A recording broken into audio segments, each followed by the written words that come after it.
Oh my God, the misogyny on the internet! Blake Lively, how are you dealing? Very sloppy work from Blake Lively's lawyers, I have to say. Blake Lively just broke down after Hollywood insiders blew the lid off her twisted PR scam.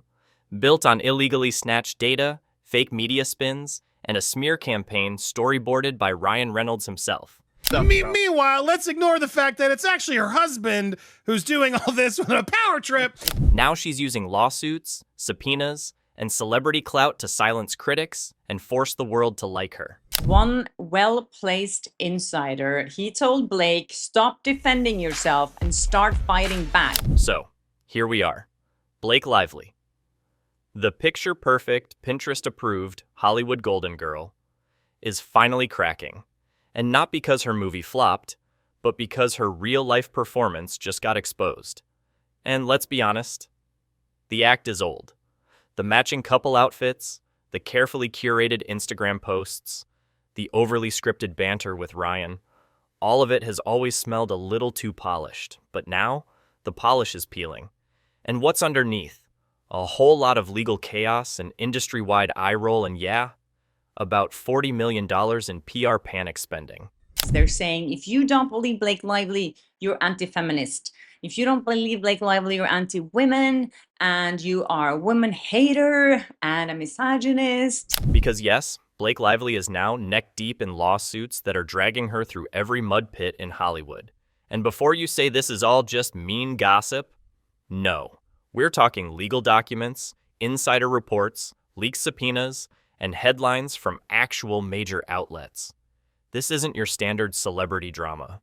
This is a full-on, career-melting implosion. And somehow, she's the one who lit the match.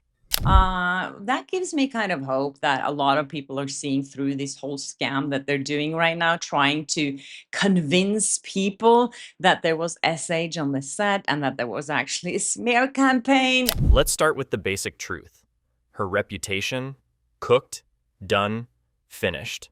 She's not the down-to-earth fashion icon anymore. She's the actress on set rewriting scripts no one asked her to touch and pulling diva moves that would make 2007 Lindsay Lohan look reasonable. And it's not just hearsay anymore. Multiple insiders, people who've worked with her, are calling both Blake and Ryan horrible to work with. Not difficult, not temperamental, horrible. He's a horrible person. Both of them are horrible to work with.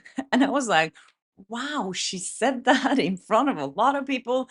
And I was like, wow. And then my colleague was like, wow, we didn't know that because he's always been so nice to journalists.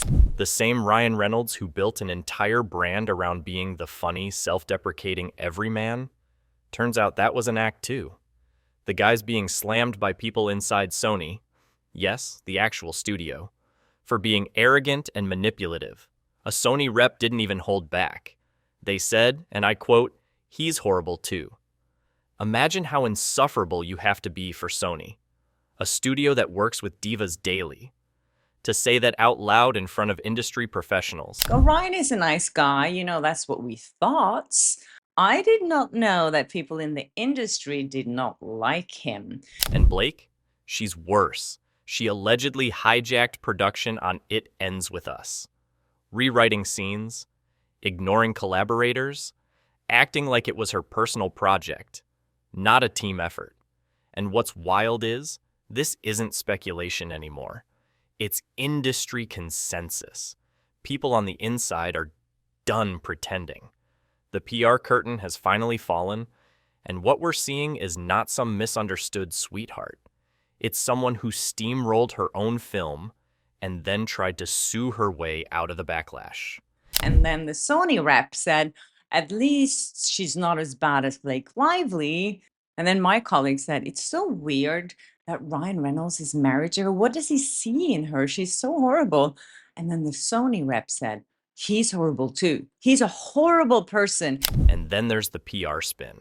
Or should I say PR hemorrhage? Because so far, her team has burned through over $40 million trying to control the narrative. Let that sink in. $40 million. On what? Not legal defense, not evidence collection, just pure desperate damage control, media suppression, fake positivity campaigns, obsessive image cleanup, and guess what? It's still not working. And speaking of tantrums, let's not forget that her entire meltdown started because a few people dared to say she wasn't likable, not abusive, not criminal, just unlikable. And somehow, in her mind, that was defamation. The same woman who built her brand off being relatable and authentic now can't handle the fact that the internet finally stopped kissing her ring. Now she's acting like she's under siege, when in reality, she's just finally facing the same public scrutiny that every other overhyped celebrity eventually faces. And what's worse is she dragged Ryan right into the mess. Instead of stepping back and letting the lawyers do their job, he allegedly took charge of the PR war, treating this legal scandal like another movie script. He's out here storyboarding smear strategies and spinning conspiracy theories like this is some Netflix thriller. Only difference is, no one's watching, no one's clapping, and no one's buying this act anymore. And now, the moment of truth is near. Her deposition is set for July 17th, and trust me, if there's any justice left in Hollywood, that day's going to be the most interesting performance of her career. No stylists, no glam squad, no Ryan writing punchlines, just her, a lawyer, and a whole lot of inconvenient questions. So yeah, this isn't about a movie flopping. It's not about internet trolls. And it's definitely not about misogyny.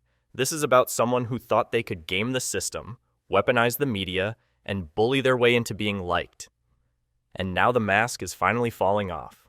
No amount of PR glitter can fix this kind of rot. And judging by how quickly the narrative is slipping out of her control, I wouldn't be surprised if this whole "it ends with us" scandal becomes the one role Blake Lively is never allowed to rewrite. She's interviewing a feminist YouTuber called Ofidoki, who I spoke about here on my channel before. Steve Sarowitz used to be the kind of billionaire people actually liked. Quiet guy, flies coach, donates money like it's his full-time job, and apparently had no interest in yachts, private jets, or media flexing.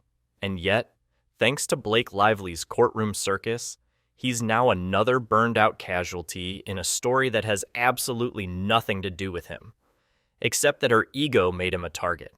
The guy literally built an empire of giving. Since 2020, his Wayfarer Foundation had funneled a jaw-dropping $60 million into over 200 nonprofits. We're talking real causes: women's shelters, minority education programs, spiritual centers. And what did Blake's lawsuit do?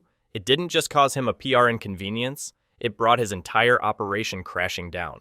That's mostly what she does, calling out other women that don't agree with her, that never had a beef with her. She just points out other women to just call them out. Why? Because apparently the world needed one more reminder that when a rich actress can't stand being disliked, innocent people always pay the price. And I mean that literally. Steve Sarowitz had pledged to give away $2.3 billion of his personal wealth by the end of his life. And this isn't some "donate in my will after I'm gone" PR fluff. This man already donated $160 million of his own cash, lived like a minimalist, and drove a Prius while half of Hollywood was dropping $400K on vanity cars. And what was his reward? Someone tried to burn his world to the ground. Literally. According to reports, an extortionist threatened to kidnap his daughter unless he paid $80,000 in ransom, referencing Blake Lively's lawsuit and his support for Justin Baldoni as justification. I mean, can we pause for a second and really sit with that? A man's child was threatened. A foundation supporting hundreds of lives was shut down. And the catalyst was a narcissistic PR war built around hurt feelings. This is what happens when celebrity delusion crosses the line into actual destruction. People want to keep calling this lawsuit a reputation fix. It's more like a wrecking ball. The media was too busy talking about hairlines and red carpet drama to notice the 200 charities that are now in freefall. That's 200 organizations that have lost critical funding. Because Blake Lively couldn't handle being called unlikable. It's not just tone deaf, it's sociopathic. And you know what makes this even darker? This wasn't even Blake's strategy. Nope. According to multiple insider leaks, the entire counterattack. The subpoenas, the intimidation, the storyboarding came straight from the genius brain of none other than Ryan Reynolds. That's right, your favorite sarcastic Deadpool just decided to go full political operative. Sources say he literally told Blake to stop defending herself and start fighting back. Because apparently, real accountability is for peasants. Instead of owning the mess, Ryan decided to produce it. Word is, he treated the entire crisis like a movie set. Storyboards, strategies, media angles, calculated distractions. Like this was some sort of Netflix scandal series, instead of two adult millionaires refusing to take responsibility. And honestly, it tracks. His company Maximum Effort was responsible for promoting It Ends With Us, and when the film bombed harder than anyone expected, he allegedly pinned the entire failure on Baldoni. Not on the script, not on Blake's ridiculous behavior, not on the fact that it looked like a CW show with an HBO budget. Nope. Let's just throw Baldoni under the bus and sue anyone who noticed. That's Ryan's big marketing pivot. The guy has a multi-million-dollar marketing deal with Paramount, and clearly, he's sweating. Because nothing screams great partner like dragging your co-director through a $100 million PR hellfire just to cover your own botched campaign. And those subpoenas? Yeah, turns out they weren't even a legal necessity. They were a press stunt. Blake's team, or should I say Ryan's strategy board, sent subpoenas to Andy Senior and Perez Hilton, all public creators, all known to speak their minds. You know what that is? Not legal due process. That's media intimidation. That's trying to silence critics by scaring them with legal threats and dragging their names through the court system. And the only people they could get were literal psychopaths, like the worst of the worst, who hate me so much. And now it's all crumbling. Because for every attempt they make to silence creators, 5 more rise up and post receipts. For every headline they try to spin, someone leaks an email or a document or a behind-the-scenes account that proves they're lying. And now the walls are closing in. Even The Hollywood Reporter, Forbes, Popcorn Planet, and yes, even the New York Times, the same outlet that tried to save Blake with an embarrassing op-ed, are beginning to let the truth slip through. She now wants all the Justin Baldoni people to go after. She calls out Chersty in this, and Chersty took the bait and wrote a big thing. And I messaged her. I'm like, say your piece, but don't keep engaging, because that's all. This is what she banks on. Now she's in the New York Times. Because you can't keep the dam from bursting when everyone already knows you're faking it. Blake Lively's America's Sweetheart brand is now synonymous with lawsuits, manipulation, and chaos. She's no longer the relatable fashion icon or quirky rom-com girl. She's the Hollywood Karen who sues anyone who doesn't clap for her, and the public is over it. Where she's calling out all creators and mommy sleuths, saying that we are just recycling each other's content and making money on it and making anti-Blake Lively content. Her brand isn't being destroyed by a smear campaign. It's being destroyed by exposure. Her own actions, her husband's schemes, and the trail of wreckage they've left behind are doing the damage.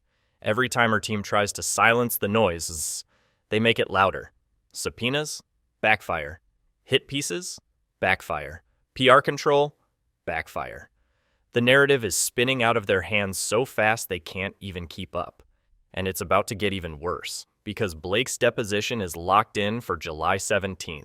No extensions, no last-minute delays, no hiding behind Ryan's lawyer scripts. That's the day she'll have to answer, under oath, for every single contradiction, every manipulation, every shred of this story. And let me tell you, the popcorn is already in the microwave.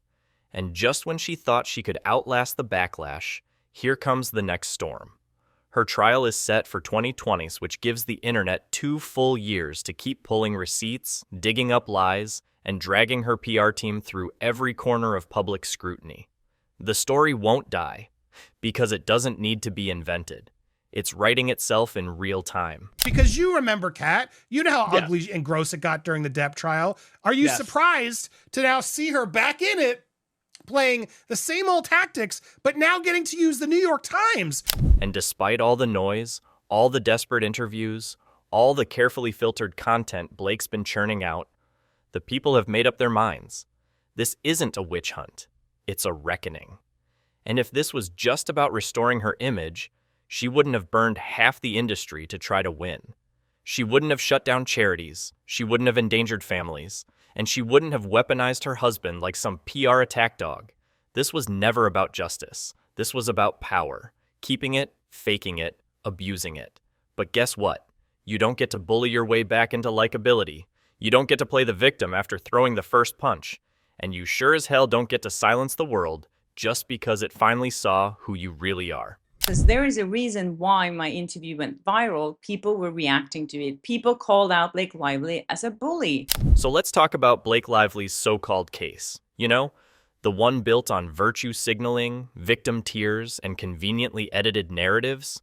Yeah, that case is starting to look like a stack of soggy playing cards.